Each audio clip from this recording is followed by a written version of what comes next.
Reprogramming your Chrysler 300 key fob is essential for functions like remote start and unlocking doors. This process syncs the fob with your vehicle's computer. Here's how to enter program mode. For 2005 to 2023 models, insert the key into the ignition.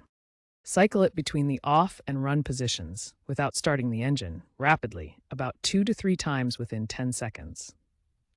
Successful entry into program mode is indicated by a horn chirp or flashing lights. Note, post-2015 models with Uconnect might offer wireless reprogramming via the Stellantis app, bypassing these manual steps. Once in program mode, immediately press the lock or unlock button on your key fob. A horn beep or light flash confirms successful pairing. Repeat this for any additional fobs you want to program, keeping in mind that vehicles will only save a certain number of fobs, and this number varies by model.